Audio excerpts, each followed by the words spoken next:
Hello, fellow Movie Crusaders, and welcome to another episode of the Weekend Crusaders. My name's Sean Wasserkrug, and with me, as always, is Brian Michaels. Today, we're talking about 5 movies that came out during the weekend of April 23rd through April 25th, and we've got some doozies in here today, and we got ones that we were really excited to talk about, and we'll see if it worked out, because basically, we're going to go ahead and start with that one. So we were saying last week, if you guys watched, last week's episode, which if you did, thank you very much, that we've been kind of hitting some duds on the stinkers. And, granted, it's the stinker category. They're supposed to be duds. But there hasn't been a good, a fun, bad film to watch since Never Back Down. Brian and I think, agreed on that. And, we were hoping that this stinker this week was going to be this is going to be so bad that it's going to be great. So we were super excited to watch this. And that is the 2009... I guess it's called a thriller. Yeah, a thriller. Obsessed. Obsessed came out April 23rd, 2009, had a budget of $20 million, had a weekend opening of $28.6 million, was number one its opening weekend, its only weekend at number one, had a finished box office of $73.8 million, $68.26 million domestic, and $5.56 million international. Now, granted, this movie was made 11 years ago. But in today's climate, this movie's still very relevant. But it's also very what, Brian? What was the one thing that you and I had a big problem with during this movie? There were many things. I'm not sure which one thing you're referring to. The fact that it was copied? Frustrated. We were both frustrated yes. with this film. It's sad, and I'm going to say this off the bat. Sadly, this movie was not the movie we thought we were going to get.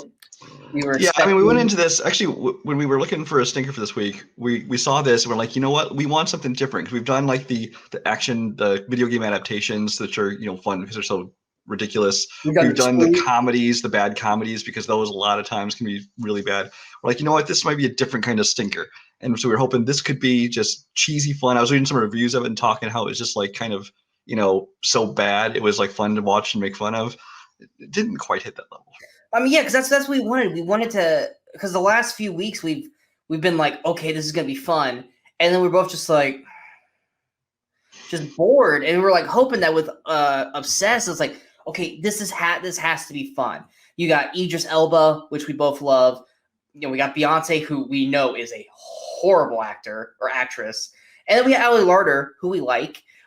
Jerry O'Connell also in the film as well. We're okay, this has got to have some so bad that it's good territory, and it just was frustrating because it really was. I think we weren't bored watching this because we weren't doing our usual thing or something like this. We were definitely engaged by the movie, but we were engaged by how frustrating and stupid it was.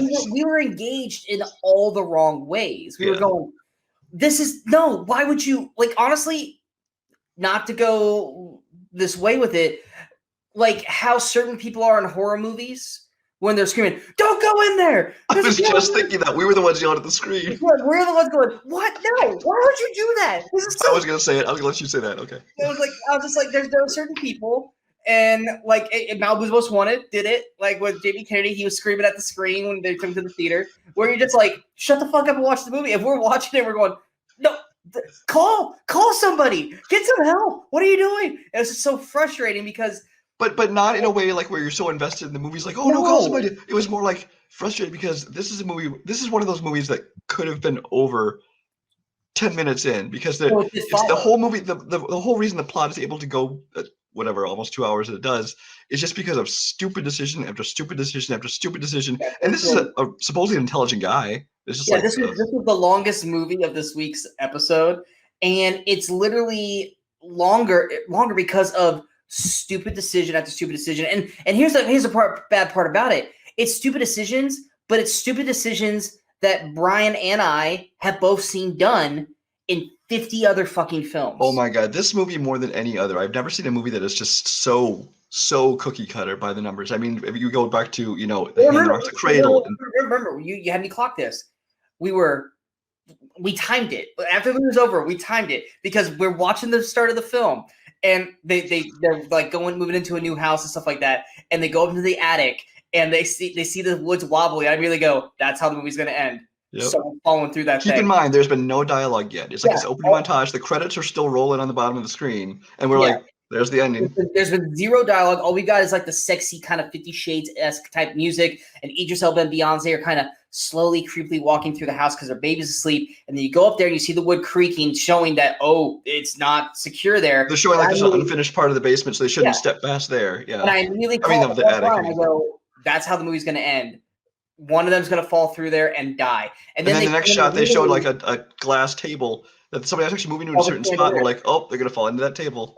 Yeah, I was like, there's a chandelier and a glass table, and you see Beyonce look up at it. I go, there's another call. I was like, either someone's falling through that, or the chandelier's gonna like fall with someone sitting at the table. Something's gonna happen. And we clocked it. We clocked it, and that was like 2.5 minutes to three minutes because you had to wait for seconds. That we literally called the ending of this film. In 3 minutes in, Brian and I had already called this shit. Yes, you can call it like, well, Sean, you guys watch a ton of movies. Whoop-de-doo. It's like, you don't need to. It's called telegraphing the fucking movie before a single dialogue has happened in the film. Don't do that. Now, 15 minutes, 20 minutes in, yes, maybe, or something like that. But don't telegraph in the first 3 minutes of the movie when we're literally going, we know that's how it's ending. You've told us during the opening credits how the movie's going to end. Exactly. And the worst part is, what I was starting to say here is that the problem is even the journey from here to there had not a single original scene in it. Whether it be Fatal Attraction or The Hand Rock's Cradle or The Temp or 1,000 other movies, it's the exact same story. 90%. Where we were like, call each thing that the psycho Ellie Larder was going to do. But I bet she's going to do this. I bet she's going to do this. And sure enough, every single thing we said happened. Yeah, I mean, you've seen it done better on Lifetime, because Lifetime has about 1,000 of these films that do the same thing, whether it be the same storylines as where it's the crazy girl or it's the crazy guy or guy, girl. It doesn't fucking matter. We've seen this storyline so many times. The only difference is that it's Idris Elba, who at that time was an up and coming actor. He was still not super well known yet, but he was starting to hit that bridge of like Pacific Rim and everything, where it's like everyone's people at least recognized his name at that point. Exactly. Then you got Beyonce. Then need I say more? And then you got Ellie Larder, who, back in early 2000s, she was very, very relevant. I mean, she still acting at that point, but she's a name, but she's not a big name. Yeah. And you put 3 names on there that everyone knows or is starting to know, and you just do the same lazy ass storyline. We were literally begging, Brian and I were begging to just do something original, do something new that we had not seen before. And there'd be times where Brian's like, why doesn't he just go do this? And I was like, we can't, because they already established like 5 minutes ago that that's not going to work because of X, Y, Z, because we've seen it 1,000 times before. Why don't we do this? They can't, because they've already established, just like in other films, they've already, they can't do this. And it's just like every character has to progressively get stupid and not smart and just keep going. Like there's literally the one part of the film, they're at the Christmas party, and Ali Larter is basically sexually assaulting Idris Elba. Well, let me back up for you. I was going to tee you into it, but yeah, go ahead. Okay.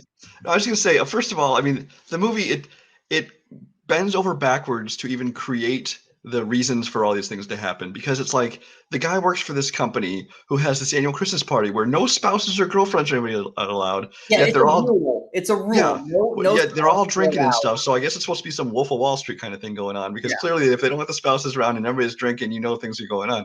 So they're already setting up that, and even though she's a temp, apparently she shows up and they let her show up. So I'm like, okay, whatever. And then there's like a retreat which the spouses don't go to, but of course Ellie Larder shows up, and it's just like they bend over backwards to make all the same stupid decisions we've always seen happen. And I will say this: you said we wanted something to surprise us. The only thing in this movie that did finally surprise us was that they didn't do something. It wasn't even they did something surprising. It's like there was the moment in the retreat where she drugs him.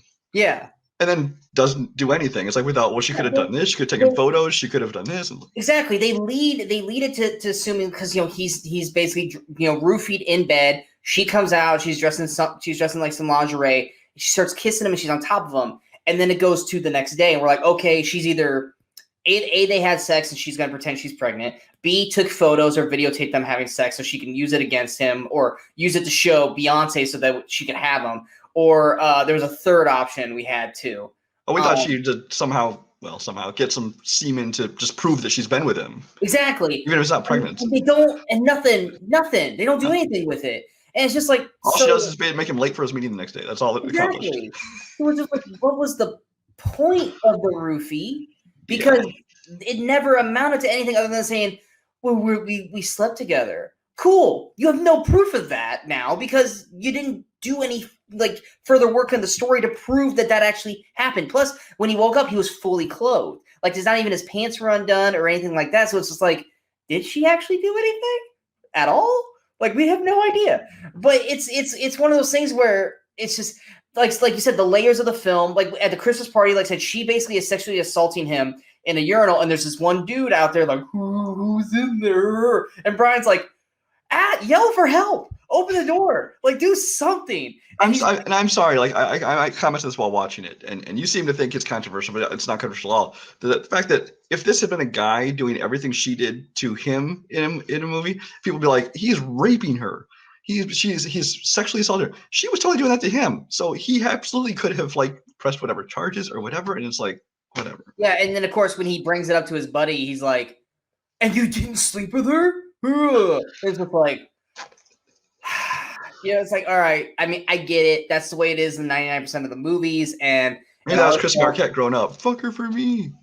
I would kill myself. But it's like, it's just, there's so many things that it's like, she does certain things, and we're like, he should be recording that. Like when he's on the phone with his wife or Beyonce, and she comes walking up to him, talking to him. He goes, I gotta go. And you're like, no, keep her on speaker. Let her hear what's going on. Let her think you hung up. Hold the phone on her so she hears the whole conversation with this woman trying to blackmail you and saying that whole scene that whole talk incriminates her profusely.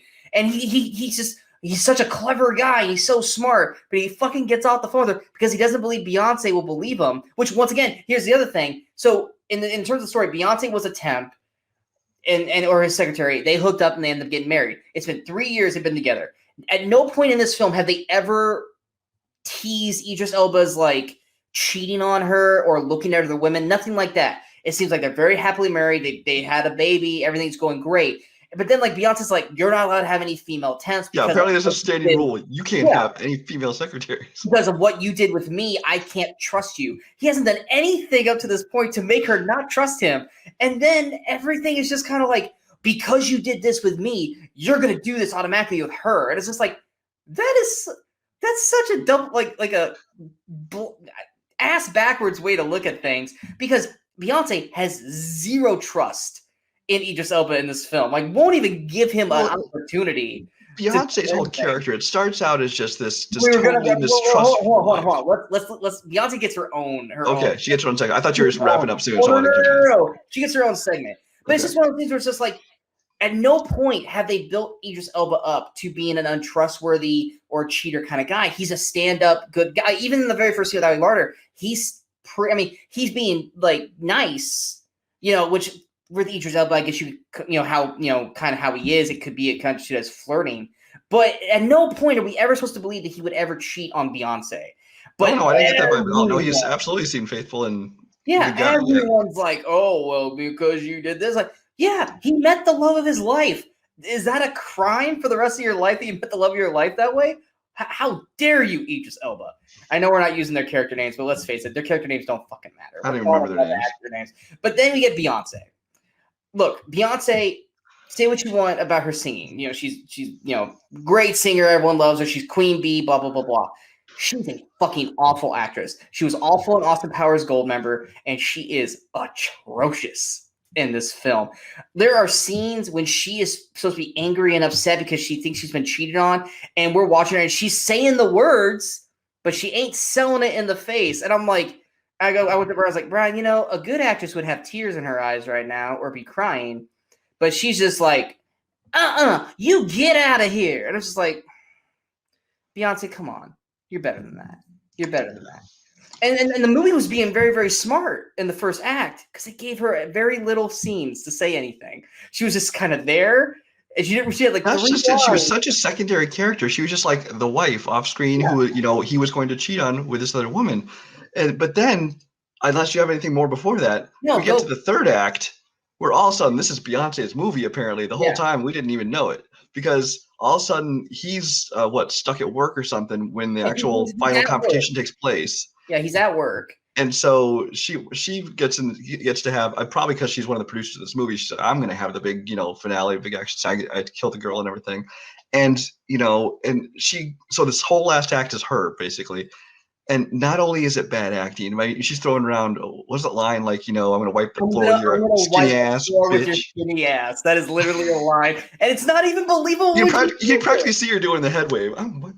It's like it's just like, oh my god. And but then like she acts like she's like a big ass fighter, like she's. Suddenly she's like blocking shots and giving elbows and stuff, and it's like she's taking like shots to the stuff, like to the ribs with like 2x4s, and she's fine. And what she's not doing is even when Ellie Larder is occupied, she's still not hitting that panic button. That's what they made a big point of pointing out. Only one time she went for the panic button once, and there were many times prior to that moment that she could have hit it. And many times after that she could have. Exactly.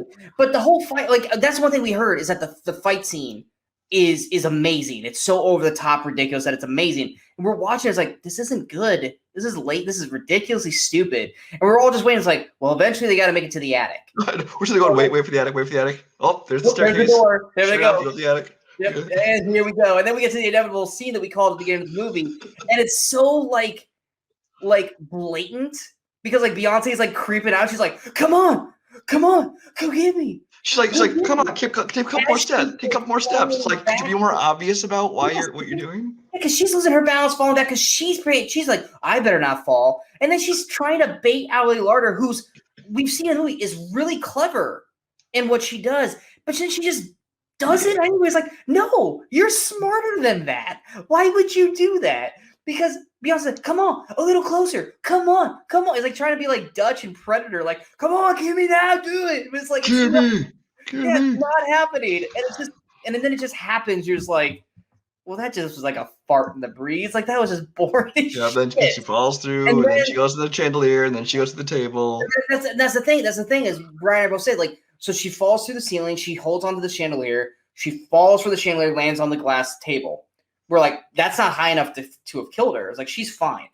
Well, I mean, she maybe, bruised ribs or whatever. And then the chandelier falls, which in any other film, like the centerpiece of the chandelier would have fallen right through her or something, pierced her, killed her. It doesn't. It falls to the side of her. And we're supposed to believe that the falling of that killed her. But we're literally watching this camera. It's like, that didn't land on her.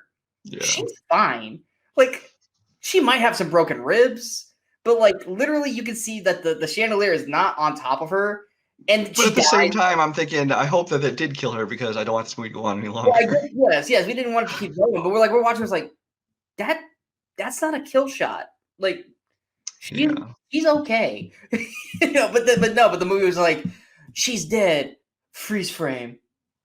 Final. It's like you built this entire film up between Idris Elba and Ellie Larder. It's going to come down to them at some point, or at least you could be present for it.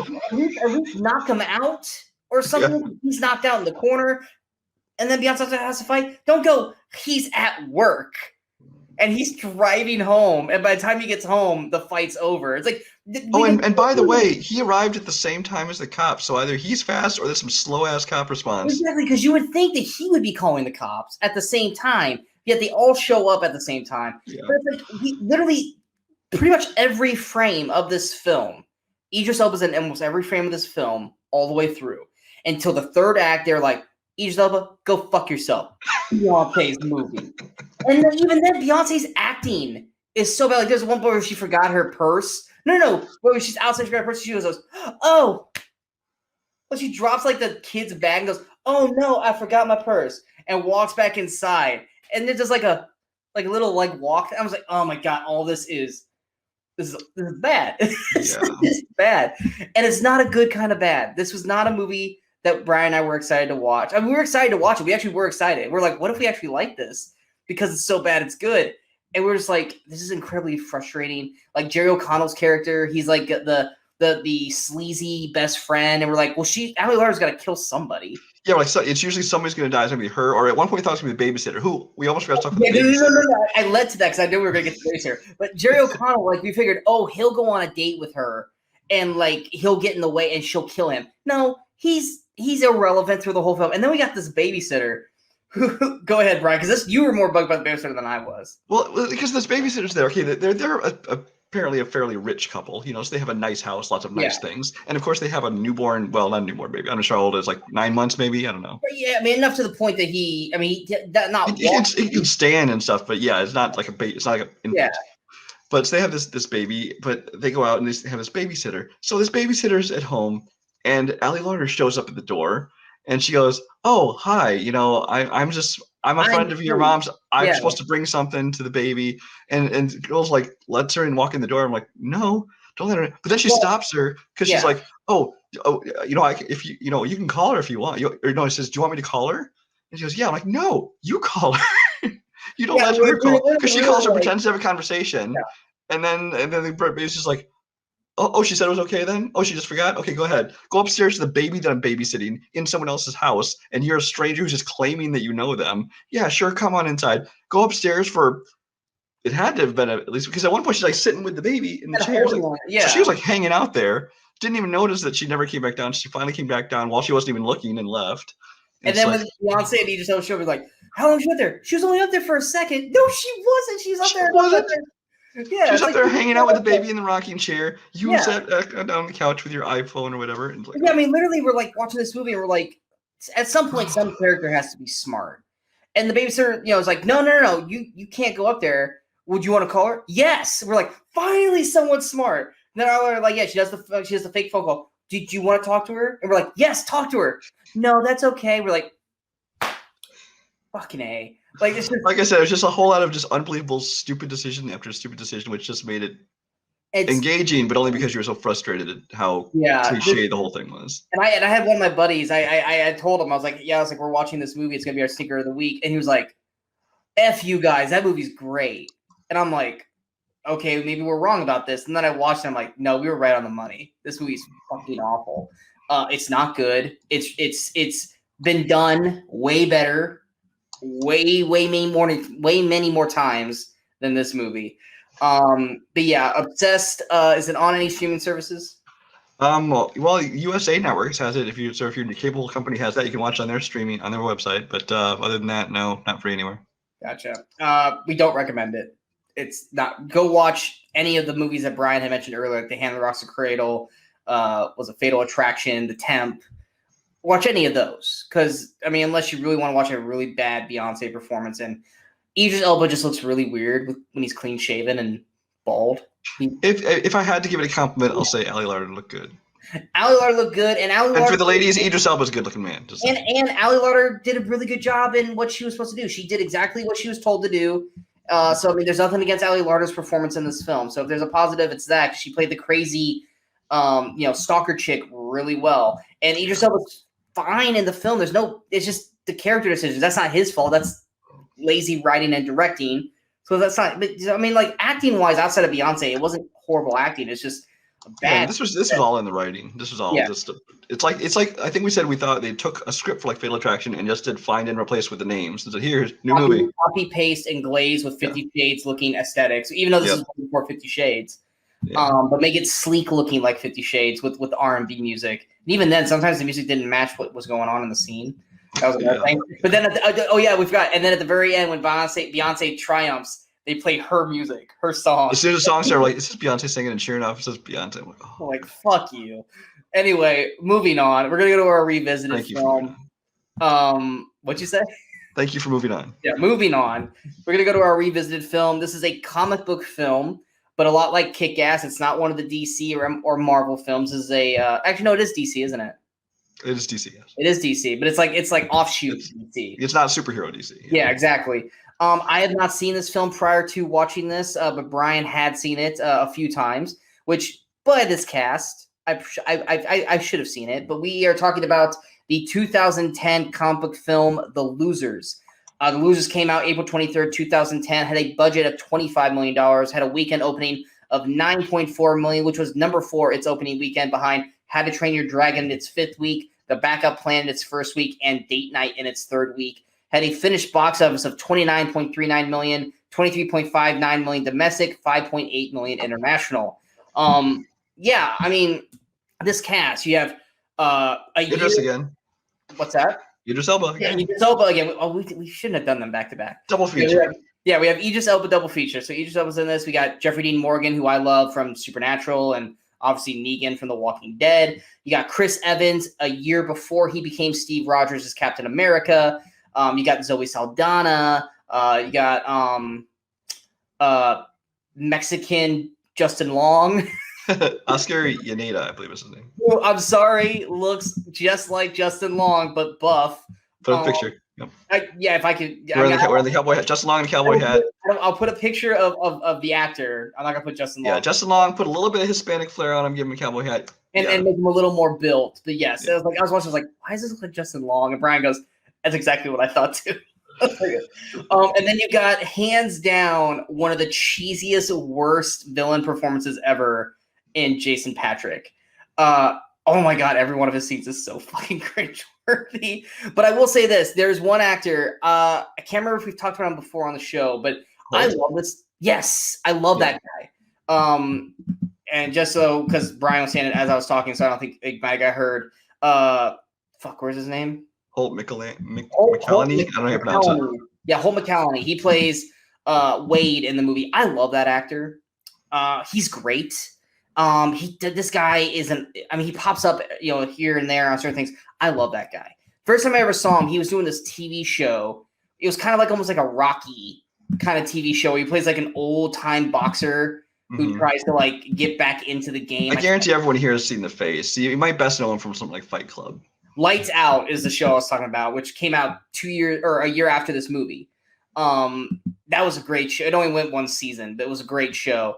But yeah, I really like that actor. So yeah, this is the first time I saw it. Brian, why don't you go first? Because you've had more experience with the movie. So I was completely unfamiliar with. I don't even know if at the time I knew it was based on a comic book. I think maybe I heard that before I saw it, but I had never read the comic book. I wasn't familiar with the property at all, so I knew nothing about it.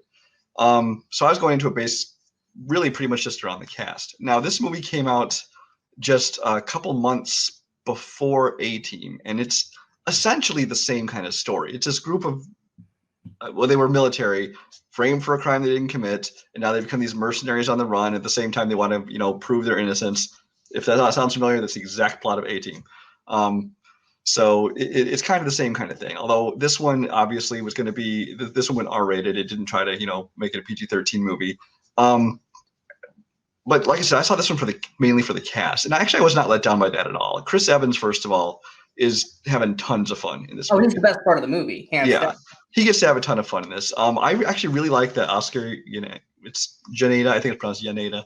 I actually really like him. I kind of wish he'd do more stuff. He's shown up in on Stranger Tides, Pirates of the Caribbean, and he's had bit parts in a lot of other movies, but he hasn't really done a whole lot. But I really liked him.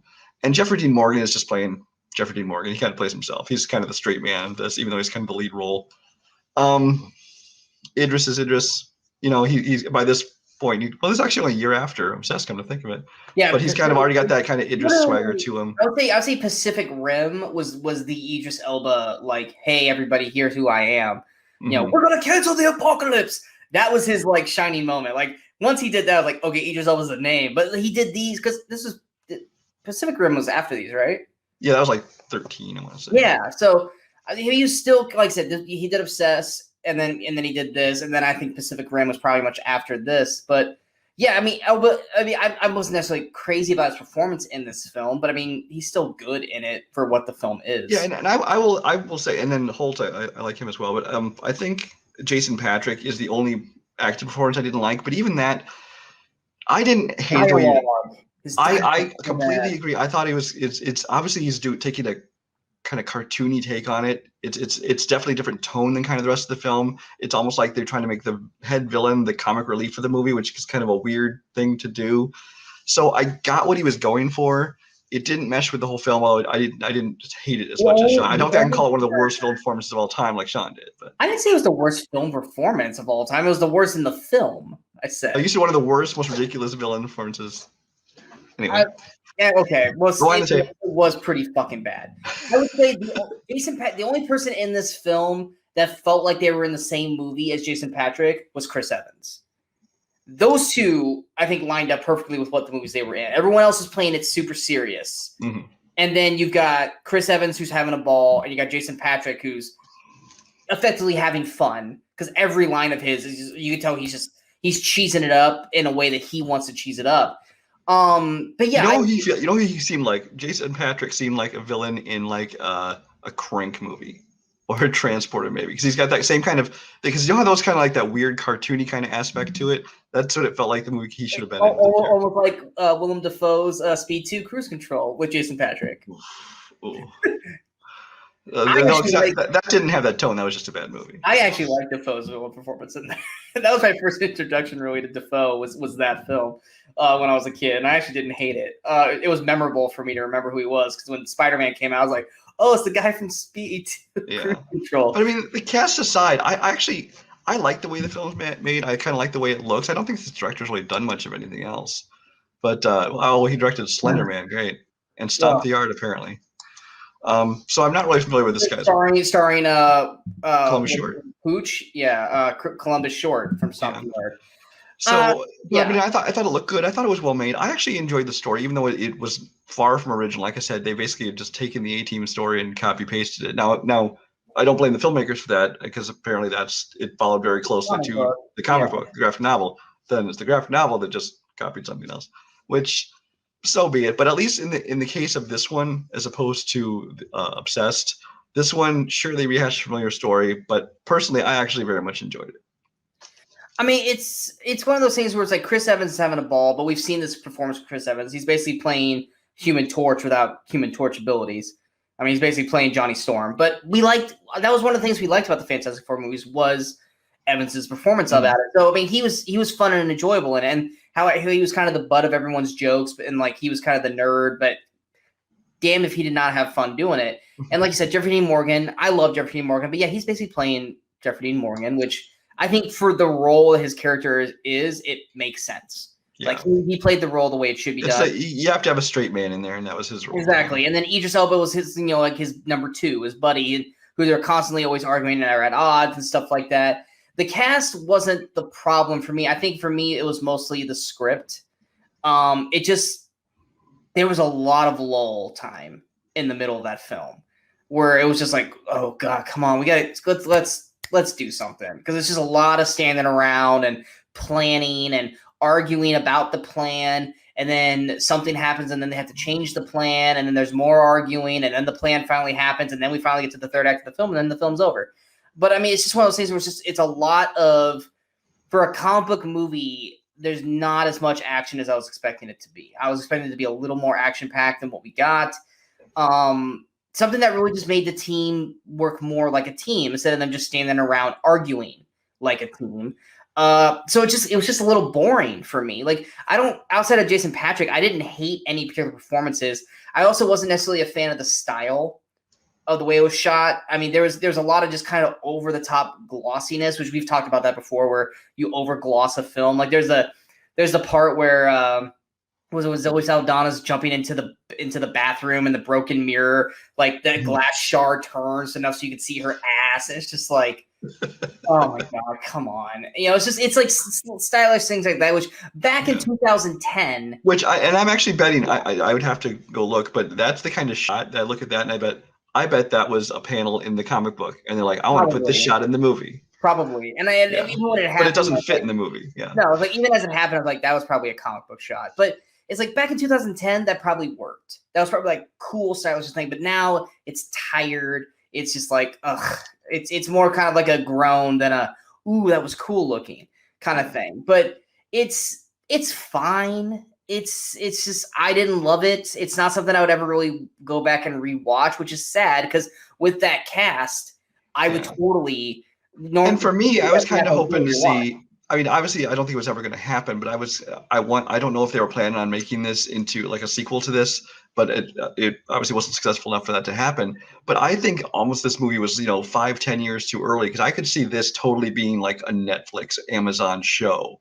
See, my main problem is I saw this movie already done better but it was a bunch of old people and it was called Red. Maybe. I don't know if I'd say better, but I liked Red too. Red is better than The Losers. I will say that. Well, then you got to get into Malkovich's over the top performance, though. Then you got that. Malkovich is Chris Evans. Boom, there it is. And Bruce Willis is Jeffrey Dean Morgan's character, basically. But I mean, I say it's okay. Like I said, it's not something that I'd ever rewatch. Like I said, with the cast, I mean, a lot of them are going on to bigger things after this film. Like I said, Chris Evans a year later is Captain America. Jeffrey Dean Morgan goes on to Negan as The Walking Dead. Columbus Short and what was the deal with the I can't say his name, but Mexican Justin Long. He had Pirates the very next year. So I mean he moved on to a bigger thing and didn't really do much after that. But Oscar Janata. Yeah. And then of course Zoe went on to Yeah, this is what, 3 years before I'm sorry, no, this is 4 years before Guardians. But yeah, she was coming off of Avatar with this. So she was already she was honestly she was already she was on the rise, basically, because she had been acting for a while, but she's one of those people you don't really know who she is. Yeah. But then Avatar kind of got her name in, and by the time she hit Guardians, she was and Chris Evans were the big names. Jeffrey Dean Morgan was kind of supposed to be him and Idris Elba. They were the two newbies because Jeffrey Dean Morgan, you had basically Watchmen at the time, and then Natural, maybe if you want to count that, and Grey's Anatomy and Supernatural. But and Idris Elba had Obsessed. So I mean, they were the newbies that you kind of had to watch out for. But yeah, I mean, anything else for The Losers? No, this The Losers is available. Speaking of A-Team, they had the same final act on the fucking docks with the what do you call them? The containers. Yes. The containers. They had the same final act, except Losers was during the day and A-Team was at night. And they didn't try to do the what do you call that? The matchbox hidden thing. But yeah, it's just even more like the A-Team. They literally had the same final act. Yeah, this is not available for free to stream anywhere. It's Warner Brothers, so I'm sure it will hit HBO Max at some point. Yeah, probably. But yeah, moving on to the next pick, we're going to Brian's pick. Now, this is a movie I remember part of it when I was a kid, mainly the credits. I remember the credits when I was a kid. Strange. No, because I remember the song. It was the song. Okay. I remember because the song. Not to spoil anything for the rest of the movie until we get to that point, but I remember as a kid seeing a guy sitting on a log, hearing "Hello Mutta, Hello Fada" playing, and I remember that being on repeat in my house. I didn't remember any of the movie, but I remember the movie was called Indian Summer. Indian Summer came out in 1993, had a release date of April 23rd, 1993, had a budget of $9 million, had a weekend opening of $3.36 million, which was number 5 in its opening weekend, behind Indecent Proposal in its third week, Who's the Man in its first week, Sandlot in its third week, and Benny and June in its second week, and had a finished box office of $14.9 million. But yeah, I mean, I couldn't have told you before watching this what this movie was about. I just remembered the Hello Mutta, Hello Fada song. So, Brian, Indian Summer. So, Indian Summer came out summer of '93, and is one of those movies where I'm sure I had seen a trailer for it, but you really don't know anything about it. This is a movie. This seems to be an ongoing theme with me this week, where really the cast kind of got me into it. I mean, and it's one of those casts that doesn't have any superstars in it. The biggest star you probably have in it is Bill Paxton. Not Diane Lane. Diane Lane, but she was not. I mean, everyone in this movie had been doing acting. I mean, Alan Arkin has obviously had a long career. Bill Paxton had done stuff, but this is before he was doing leading man kind of stuff. Diane Lane was in this. Julie Warner, who was just coming off of Doc Hollywood. Elizabeth Perkins, who had done Big and a couple other things after that. You have Kimberly Williams, who was coming off of the Father of the Bride series. So I mean, there's a lot of people who you recognize but are not superstars, but who I really liked. And this is just a movie it's a very light, kind of easy comedy. It's nothing deep. I mean, it's got drama to it too, but it's not a deep movie. It's also not a roll on the floor, laughing movie. It's just kind of a movie you sit back and you watch, and it's just a nice, fun film to watch. I like the banter between the characters. I thought that it's beautiful to look at. For anybody, I don't know I don't think kids do it as much nowadays. For anybody who ever went to camp as a kid, this movie is like nostalgia heaven, because you're watching this just thinking back, man, I remember, going to camp and doing these things and the activities you did and the cabins you stayed in, and also just the look of the place. I mean, it's got this beautiful, it's obviously called Indian summer. So it's got this beautiful it's got the fall colors happening. You got the beautiful landscape, kind of the forest and the lakes and things like that. And so, I mean, it's great to look at. It's got good acting. The story, I thought, I enjoyed the story very much. It's kind of talks about everything from growing up to redemption. It's kind of touched on everything. And it's just a movie that's, it's not a big thing. It's just the kind of film that a lot of people might even call it forgettable. But I don't mind it. It's kind of just very light watching, and I enjoyed it. I was gonna wait. I don't want to interrupt you because it's your movie.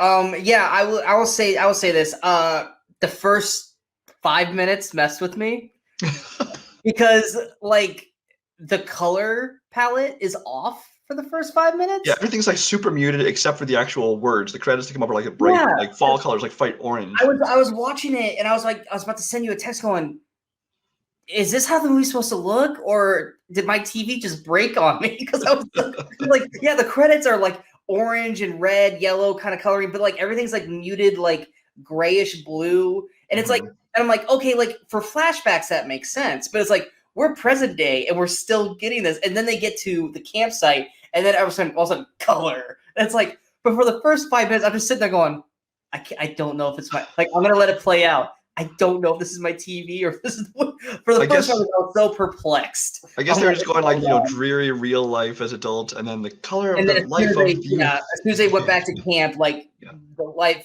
came back to them, kind of thing. But yeah, Brian didn't say. I mean, the main plot of the story is about these. Was it 8 people? 7? I forgot how many people there are. Yeah, 8 people. They all went to camp 20 years earlier, and they all got invited to come back up there for one last. I guess you should talk about the plot of the movie. Yeah. Yeah, well, I figured you were going to do it. So they all got invited up there by the main camp counselor, played by Alan Arkin, to basically kind of go for one last week there before he shuts the place down, because they were his favorite campers. That's basically the general plot, and then it's a week of them being there, and like Brian had said, redemption, calling stuff back, growing up, dealing with their personal shit, reminiscing about their past. Yeah, I said this last week with Raising Arizona and all this crap, that Brian makes me watch movies that are weird and not good, and I hate them, and the music and all this stuff. And damn, I'm gonna say it, Brian, you finally won me over on a movie. I was watching it, like I said, as a kid, I remembered the credits, and then I remember the movie was called Indian Summer. I couldn't remember anything else about it, and then I'm sitting there and I'm watching it outside of the color palette things that fucked with me for like the first 5 minutes. But I'm seeing the cast pop up. I'm seeing Paxton. I'm like, ooh, Diane Lane. Ooh, which we all know how much I love Diane Lane. Alan Arkin. I'm like, all right, cool. And I'm like seeing more and more. I'm like, holy crap, I love this cast. Yeah, it's very cast. I know all these people. I like all these people. And then, we get them. It's just like I said, it's a very simplistic film. It's about these 8 people just going to camp and hanging out for a week. I don't know if you would watch it or not, but if you ever seen like The Big Chill, it's very much that kind of movie. Just a bunch of friends getting together and essentially talking for 2 hours, and then there's there's drama and there's comedy stuff within the relationships, but there's not really anything necessarily happen in the movie. It's just friends getting together and Yeah, there's no big overarching story arc. There's nothing like no robbers or something shows up and they have to shut. No, it's just a quiet, quiet in terms of nothing bombastic happening in the film. About these 8 characters coming together 20 years later and reliving the past and growing and becoming better people for the most part. Some of them actually take a downward, downhill thing. But yeah, like I said, I will say at the beginning, when they're all there, the guys acted a little creepy, especially Paxton, because Paxton was going over the top with everything, like, like running around like they're like maniacs. I'm like, calm the. Well, they were back there. They felt like kids again. I know. It was just like they were so like I don't know 11. They eventually calmed down to the point where it's like okay, but it's like at the first I'm like, holy crap, these people are crazy. Like, oh my god. But like what? But like I said, I chalked up to like you said. It's them getting back there, feeling like kids again, pulling pranks, stuff like that. But but yeah, once you get into the meat of the story and start learning about these characters and stuff like that, it's actually very intriguing. The soundtrack is very solid. I love the soundtrack for this movie. Yeah. Oh yeah, there's certain songs about that was like great song choice. The song and even the score, actually, I really enjoyed the score of this movie. Yeah, Alan Arkin is great in it. Bill Paxton, great. Diane Lane is great. Kevin Pollak. Diane Lane, for somebody, you know what? When I watched this movie originally, you think about like these, they're like supposed to be, I guess, 30-somethings, going back to their youth. Yeah, they're about like I would say, but they're between like 28 and 32. Yeah, and for some reason, I guess I thought she was old. I went back in this and realized Diane Lane was only like 27 when she did this movie, and I felt like she was older because I watched the movie like, wow, she looks so young, because we see her now and she's usually playing like the mom and like Superman and things like that. I mean, she was. But she's still gorgeous. Oh, yeah. I mean, they can make her look as old as they want in things, but that's the thing is this movie was like this. Maybe that's why I went and saw this movie, because I absolutely had a crush on Kimberly Williams during the during the Father Bride phase. Julie Warner, I kind of crushed on her after Doc Hollywood, and then you got Diane Lane. This I'm like, oh, maybe that's why I went and saw this movie. Total knockout cast, not knockout in terms of like how it is today, where you're like at Alba, Beale, Margot Robbie, and stuff like that. I mean, it's different kind of sexy. But definitely a gorgeous cast, and like I said, you got Paxton, which we all like Paxton, and then we the rest of the guy cast are like a bunch of outside of Kevin Pollak, who Kevin Pollak, Vincent Spano, who most people don't know, but I know him from Oscar, which I really love. I make people watch Oscar as much as I can. He's good in that, and Sam Raimi in kind of what semi-rare the quiet comedy role, the physical comedy role. He's hilarious. He is so good in this. And he is the man sitting on the stump at the end that you are remembering. Yeah, yes, he is. And I think he only has like one, maybe two lines in the entire film. Oh yeah, he only speaks like twice in the movie. He's mostly just physical comedy. Yeah, he's hilarious in this film. The physical comedy of Sam Raimi in this is perfect. But yeah, it's a lot of fun. It's kind of like I said, an old reminiscing film, and it makes you reminisce about that. Like I personally never went to camp. I had one experience with camp. It wasn't like a summer camp. It was like a camp for like 3 days deal back in like 6th grade, and that ended up being a nightmare for other reasons. But it's one of those films where it's like, if you have friends that you've known for that long a time, like my best friend and I, we've been best friends for 26 years. And basically there'll be times where we're just talking and we just start talking about the old days and talk about like, man, you remember back when we used to do this? And you just start coming up with stuff like, remember this? Oh my God, I forgot about that. Yeah. How do you remember that? And that's what this movie is. So and you find yourself having the same kind of conversations in your mind as the characters in the movies, like, harkening back to, even if you haven't been to camp, like you said, just simpler times. Exactly. You just went swimming at the lake, walking through the forest, as opposed to dealing with like the realities of life and business and bills and. Exactly. Like I never went to camp, but I can remember every day going out with my best friend Ryan, going out and playing street ball, like kickball, football, basketball, whatever, with the neighbor kids. And doing all the stuff like that. Like it's a warm hug kind of a film. I really enjoyed it. I had a lot of fun with it. It was definitely something that I would watch again. So now I had to apologize to Brian because he finally gave me something. I was like, okay, good job, Brian. you haven't 100% won me over on everything, but you did win me on this round. So Indian Summer, if you guys have never checked it out, and that's the one thing too. I remembered, like I said, I remembered the ending. And then I remembered the Kevin Pollak dance. The dance, yeah. Because he's doing the dance, and I'm like, I remember this. For some reason, I totally remember that dance. For some reason, like I was 8 when this movie came out, and I was like, for some reason, when I saw him do that dance, I'm like, oh my God, this is I remember. Like, I know exactly what he's about to do next. Like, I remember the whole dance he did.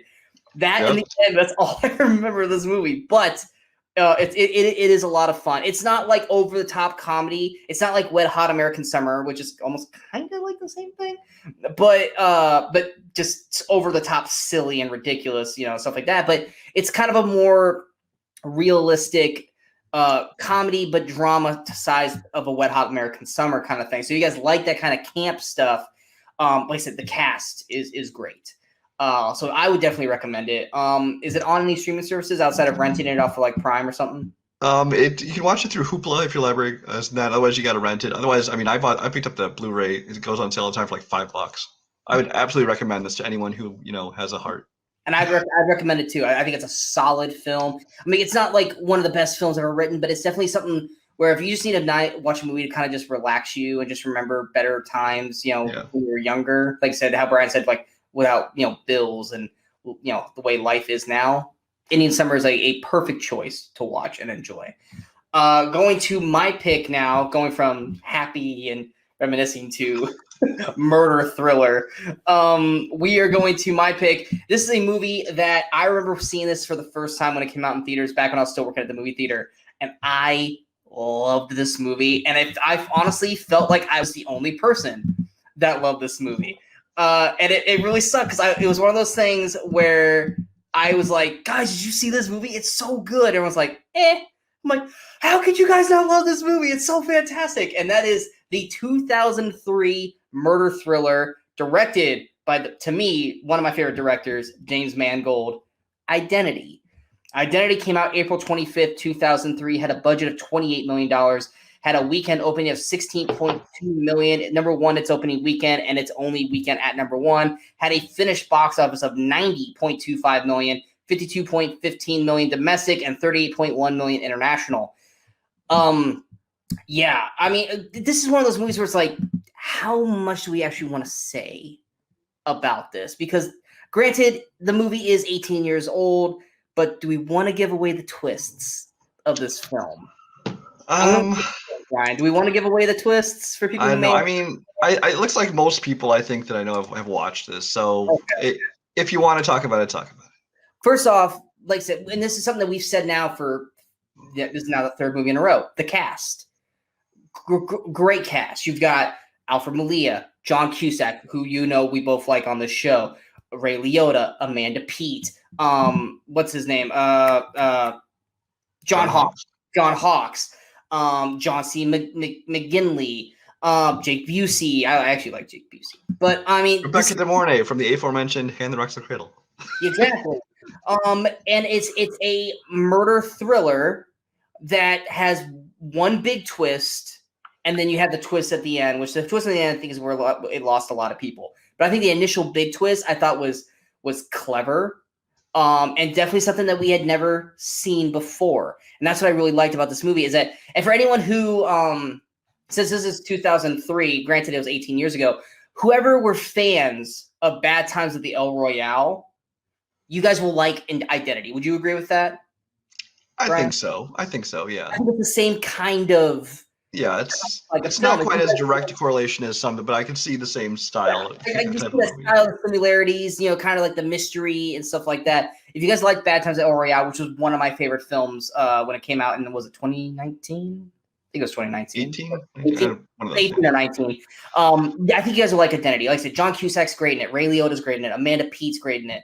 Also, I'm blanking on his name. The Pruitt Taylor Vince. His performance, like the eye thing.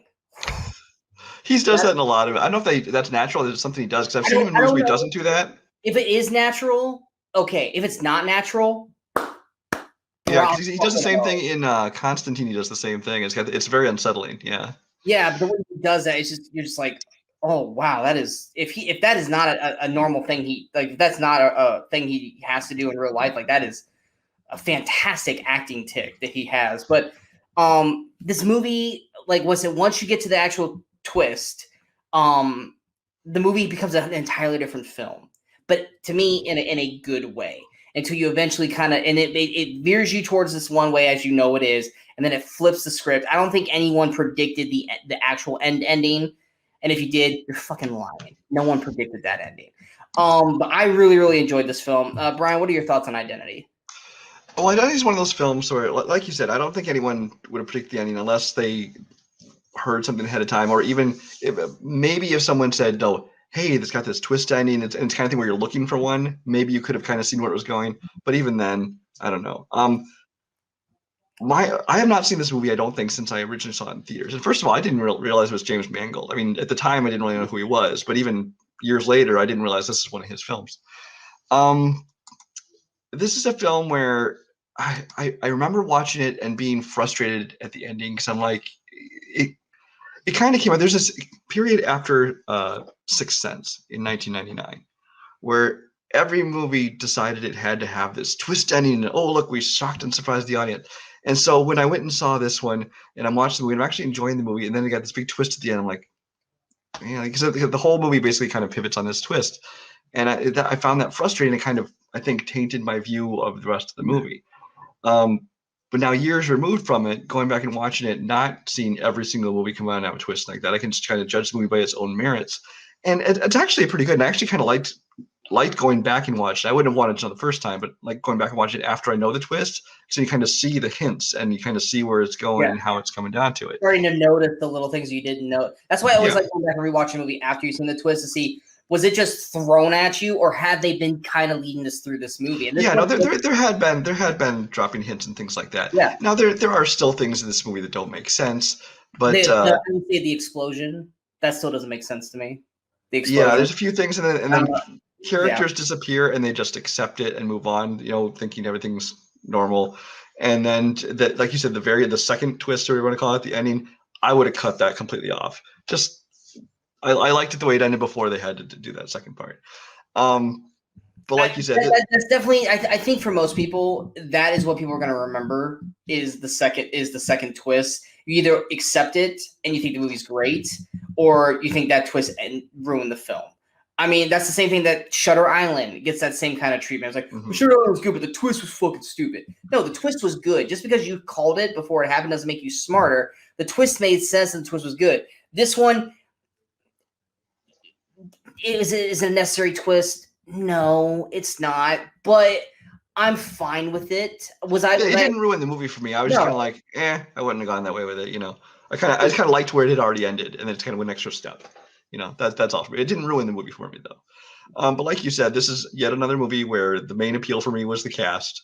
I thought everybody top to bottom was doing a good job, whether a small part or a large part. Jake Busey, a little cartoony in his portrayal, but that's what Jake Busey does. Yeah, I mean, he's very, very small in the film. I mean, he's a Busey. What do you want from him? Come on. Yeah. It's not like Frighteners, where he's got a huge part. Although I worked in Frighteners. I loved him in Frighteners. But yeah, I mean, this is a movie. I'm glad that you picked it, so I can go back and rewatch it. And I don't love the movie. I think I enjoy the movie. I think it's good. But I don't think I appreciate it as much as you do. But I am glad I went back and watched it again. Well, like I said, I love and this is Mangold to a T. I love the style of the shooting, the way he frames the shots, like of like the keychains, and the way they make this small motel feel like way bigger than what it actually is. Like there's so many turns and corners and just ways things could become hidden. And there's little tips and tricks throughout the movie they sprinkle where you can watch this multiple times and kind of learn something new each time. Like I said, the performances, they're good. They're not great, but they're not great because of what that initial twist is, if that makes sense. Like they're not going out there and they're putting on these fantastic performances. They all are kind of, I don't want to say subdued, but their performances are kind of downplayed a little bit because of the first initial twist, which I think helps with explaining some things that happen with some of these characters. There are some deaths that don't make sense based off of how the last twist happened, because I'm like, okay, there's no way that thing could work with this particular twist. But it's one of those things where it's not what we think it is, so it's hard for us to really argue the realism of it because of what the twist is. Or I'm dancing around in circles trying not to spoil it. But yeah, it's one of those things where you kind of have to just be along for the ride and accept what these twists are going to be. And if you do, you'll be better off for it.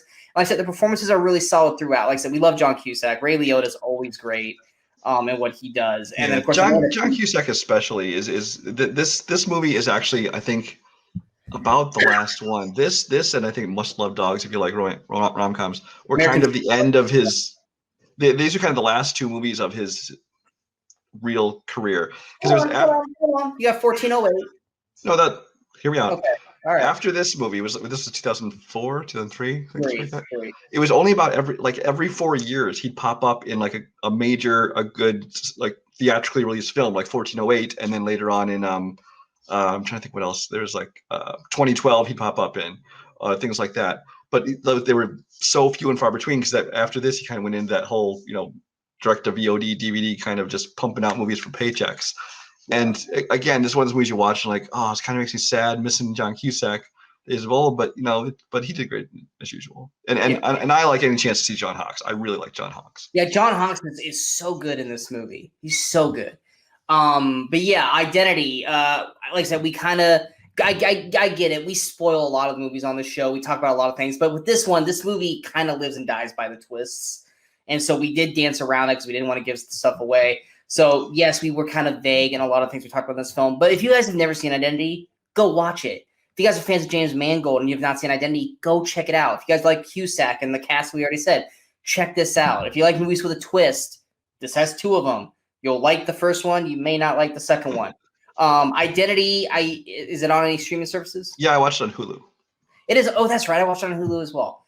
I forget that I literally watched that this morning on Hulu. But yeah, it is on Hulu right now. Give it a check out. If you guys have seen it like Brian and in 2003, maybe you weren't a big fan of it, watch it again. You might change your mind on it. Going to our last film. It is our feature film. And just like last week, this is a movie that, once again, Brian and I have weird tastes. And sometimes we're the only 2 people we feel we know that watch these movies. And it was one of those where we were going through it, and I was like, okay, I have one movie I really want to talk about. And you're like, I have one movie I really want to talk about. Like, okay, say it on 3. 1, 2, 3. Bam. Yes. like, okay, clearly that's the feature film, which is exactly what this film is here. No, this film is not like a masterpiece or this amazing film, but damn it, if it's fun. This is the textbook definition of fun. I'm sorry. This is the textbook definition of a half-star movie by Kirk Kowalski, probably. Actually, it's 1.5 actually. Yeah, 1.5. So that's like a 4-star review for Kirk for this film. And that is the 1998 action comedy. I'm going to call it a comedy. The Big Hit. Absolutely a comedy, yeah. Oh yeah, The Big Hit. Big Hit came out April 24th, 1998. Had a budget of $13 million. Had a weekend opening of $10.8 million. It was number 1 its opening weekend. Its only weekend at number 1. It had a finished box office of $27 million. To me, and correct me if I'm wrong, was this Wahlberg's first film? No, his first major film was Fear. A couple years earlier. Right, yeah, it was Fear. I never saw Fear, so this was my introduction to Mark Wahlberg.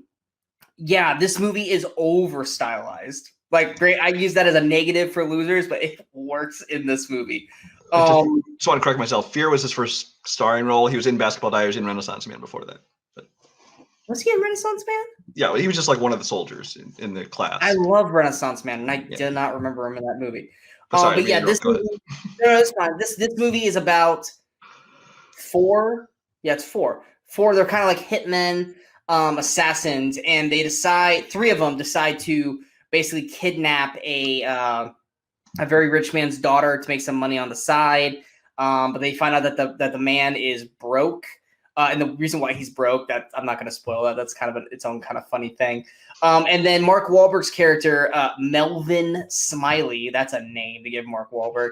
He's basically he's a badass. Like he's a John Wick-esque type of badass when it comes to being an assassin, but he's the ultimate pushover.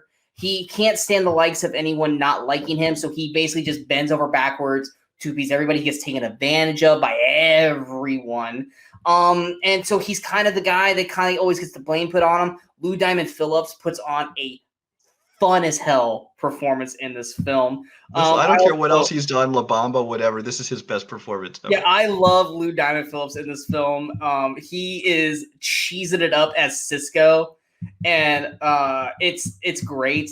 I also really liked Bokeem Woodbine as Crunch, who literally, yeah, his only real character development is that he realized he can masturbate for the he's giving up on women and sex because he had never masturbated before.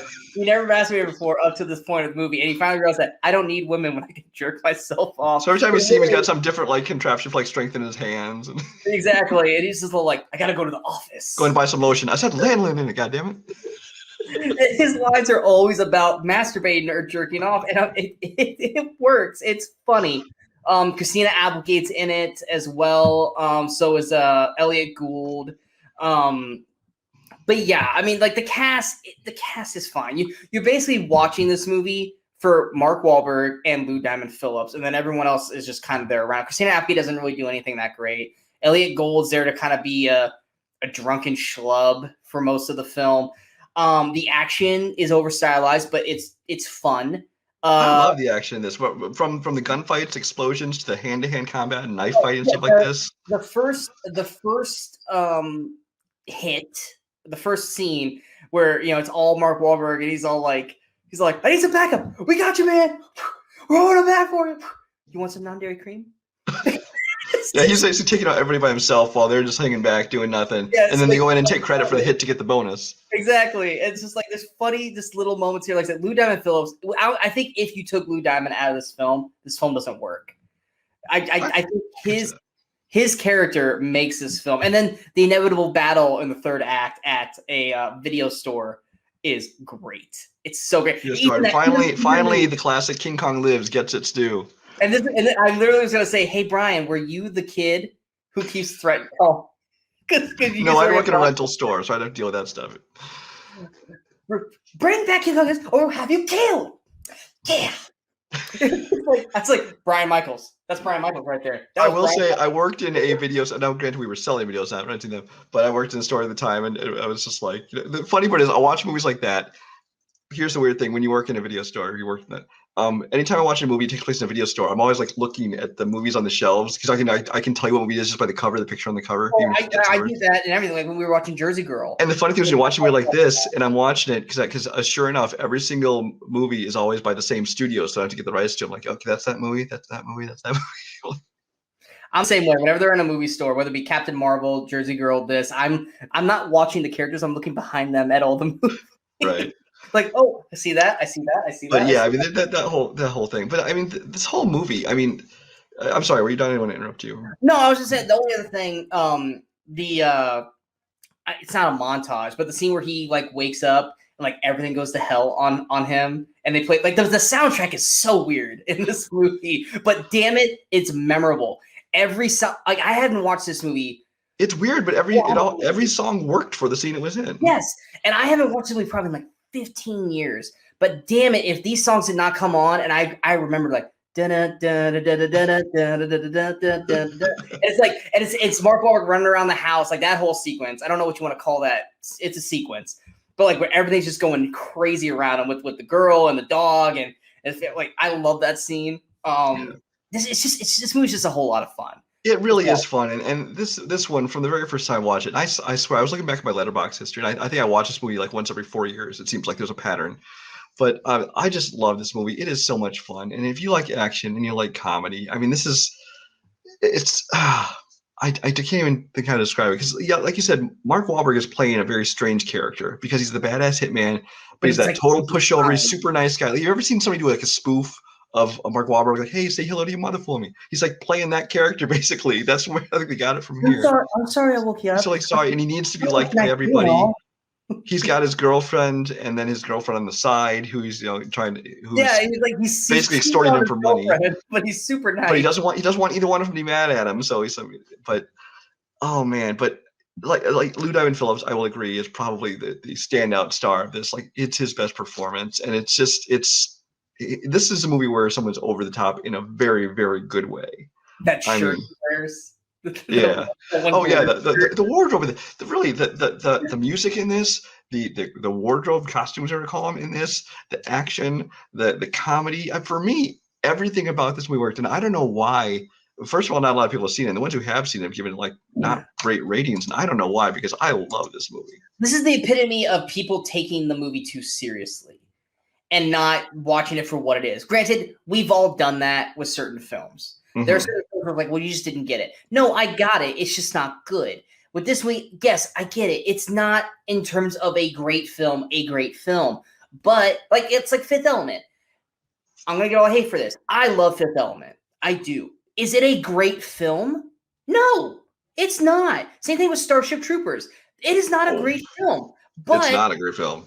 No, it's not a good film. Shush. Neither is Movie 43 or the not Brother Solomon. The Brothers. You haven't even seen the whole movie. You can't talk about Grimsby. Come on. But they're not great movies, but they are funny and enjoyable, and you love watching them. And that's what Big Hit is. Is it by standards a good film? Is it well written and blah blah blah and all that? No, but the cast is solid. The action's fun. The soundtrack's good. Like I said, the clothing is fun as well. It's just a fun ride. If you take it too seriously, then yeah, you're gonna hate it. This is one of those. If you go into it expecting a serious action movie, you're going to be disappointed. If you go into expecting just a straight comedy, you'll be disappointed. But if you know what you're getting into, it's kind of like it's a much sillier version of Grosse Pointe Blank. That's only in that it's got the same combination of kind of the comedy and the action, the kind of how they're blended together. Now this is a way more over the top cartoony version of not written nearly as well as Grosse Pointe Blank. Oh yeah, it's not. Yeah, it doesn't have like heartfelt scenes and things like Grosse Pointe Blank does have some of those, but it's just if you want a fun movie, I would highly recommend seeing this. I actually remember this is one I actually got to see an advanced screening of before it came out. And I remember just trying to pitch all my friends to see this, and almost everyone who I got to actually watch it really enjoyed it. So yeah, I mean, how can you not love watching the over sexualization of them basting a chicken and massaging and stuffing? It's no worse than pottery making in Ghost. It is very, very true. That's very, very true.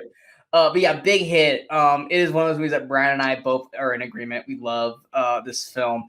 Like I said, not necessarily a great film in terms of what a great film is, but what it is, it's this little pocket kind of movie that's just a lot of fun to rewatch, especially seeing a young Mark Wahlberg, who you can tell is still not a great actor.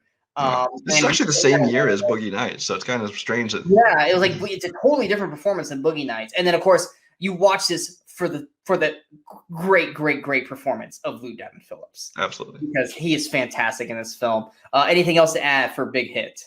No, that's all I got. Unfortunately, you can't watch it free anywhere right now unless you have Showtime, of course. But really, it's worth the $3 to rent, or you can probably find it at your used DVD store for $2 or something. It is. Could this have easily been a stinker film? Yes. But because of Lou Diamond Phillips, it is not. It is a featured film, and we definitely think you guys should check it out. And that is our show for this week. We hope you guys enjoyed this episode of the Weekend Crusaders. Go ahead and hit that like, share, and subscribe button to the channel so you guys stay up to date with all the latest videos that pop up on the channel. And of course, don't forget to follow us on all the social media outlets you see below.